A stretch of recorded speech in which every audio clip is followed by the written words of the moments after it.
Kamustahin naman natin ang sitwasyon sa probinsya ng Eastern Samar na naktaas ang signal number 3 dahil sa bagyong Glenda. At makakausap natin si Mayor Emiliana Villacarillo. Magandang tanghali po, Mayor. Si PR Tanghal po ito. Good morning, good morning. Good morning. Mayor, kamusta po ngayon sa mga sandali ito yung panahon po dyan?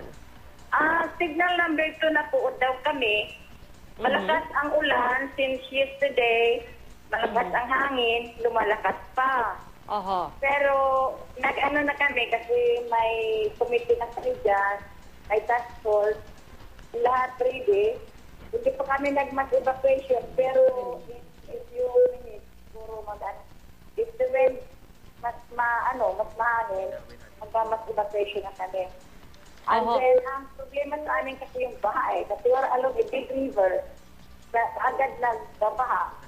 Pero mga ready na sila sa may evacuation. Oho.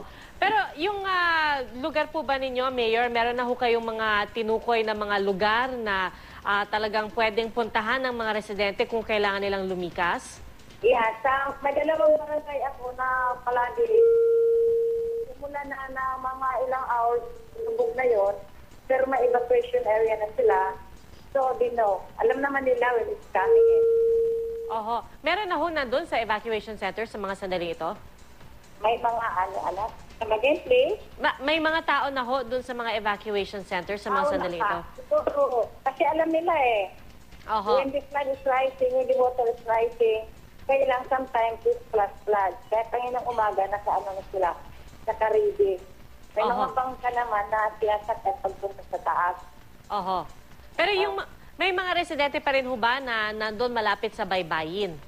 Hindi naman kami masyadong sa baybay. And the wind is really very, very strong. Pero after the last typhoon Yolanda, na-evacuate ko na yung mga nagibaan ng mga bahay.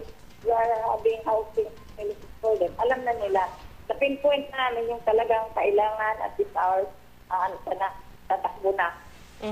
At ngayon wala pa naman hong problema sa supply ng kuryente o kaya sa komunikasyon? Wala. Brown out since yesterday. Brown out na ho? All, sa buong Dolores po? Sa buong Dolores, yeah. Since yesterday. Pero eto kasi ngayon nakakapag-usap po tayo, so signal po ng mga cellphone okay pa naman po? Siguro Mayor, panawagan na lang ho sa mga kababayan po ninyo na dadaanan po ng hagupit ng bagyo. Nais niyo ho bang manawagan sa kanila na magsilikas kung kakailanganin? Yeah, please. Thank you very much for your concern. Thank you very much.